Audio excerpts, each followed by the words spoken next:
Baku tembak antara Brigadir Yosua dengan Baradae terjadi pada 8 Juli lalu. Namun kasus ini, saudara, baru diumumkan secara resmi oleh kepolisian pada 3 hari kemudian.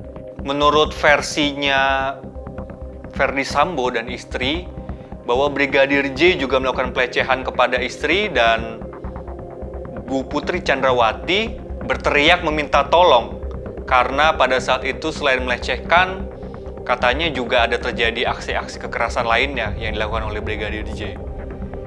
Maka dari itu di situ ada Baradae yang menurut versinya secara sigap menolong, dan it happens, tiba-tiba terjadilah kasus tembak menembak. Dan pada saat itu juga dikatakan bahwa ada versi bahwa Ferdy Sambo sedang melakukan PCR dan sedang tidak ada di lokasi.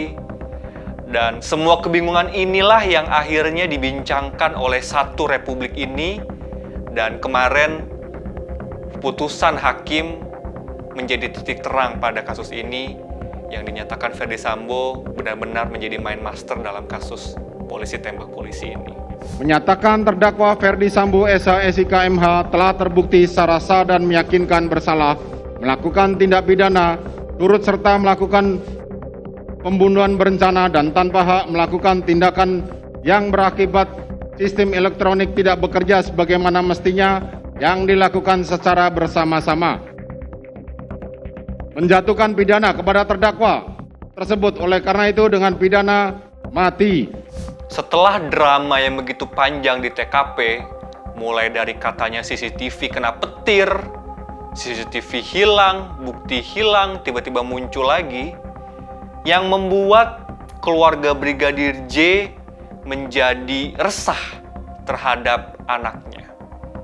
Mereka melihat banyak kejanggalan, mulai dari otopsi terhadap mayat Brigadir J, yang menurut penuturan keluarganya ada luka-luka, ada luka tembak, dan ya banyaklah kejanggalan-kejanggalan yang mereka maksudkan. Terlebih di awal-awal mereka pun sempat dilarang untuk melihat jenazah dari Brigadir J itu sendiri ketika jenazahnya tiba di Jambi. Ini menjadi pertanyaan dan menjadi drama bagi masyarakat di Republik ini. Ada apa sebenarnya? Banyak kejanggalan-kejanggalan ini yang membuat masyarakat bertanya, siapa sebenarnya dalang di balik ini? Disinilah poin penting atau krusial terbongkarnya rekayasa Ferdy Sambo.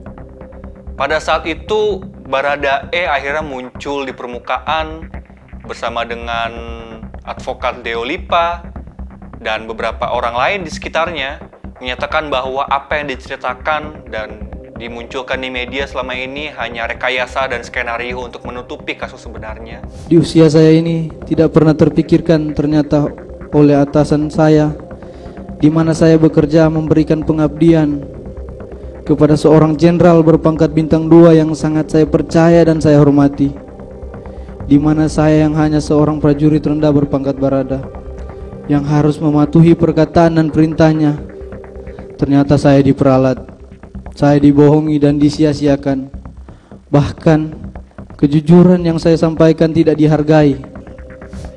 Dan orang-orang di situ sudah tahu bahwa Baradae di sini adalah sang eksekutor pada saat itu. Tetapi Baradae berkata lain dan masyarakat akhirnya berpikir yang lain juga. Apakah mungkin Baradae ini hanyalah seorang pion? Semuanya terbongkar ketika Baradae muncul di publik dan tidak kuat untuk menceritakan yang sebenarnya. Bahwa ternyata tidak ada aksi tembak-menembak antara Brigadir J dan pihak lain. Yang ada hanyalah Brigadir J terbukti dibunuh oleh Baradae yang diperintahkan oleh Ferdy Sambo. Bahwa banyak sekali yang dilakukan oleh Ferdy Sambo, mulai dari penghilangan alat elektronik berupa CCTV hingga menggunakan pistol yang dipegang oleh Brigadir J untuk menembak ke dinding sebagai salah satu alasan bahwa terjadi tembak menembak. Banyak yang sudah mendakwa masyarakat umum bahwa Ferdy Sambo adalah dalang dari semua ini. Baradae muncul sebagai justice collaborator. Semuanya terang saat ini bahwa sebenarnya Ferdi Sambo adalah kriminal dalam kasus ini. Kita bisa pelajari bahwa zaman itu sudah semakin edan.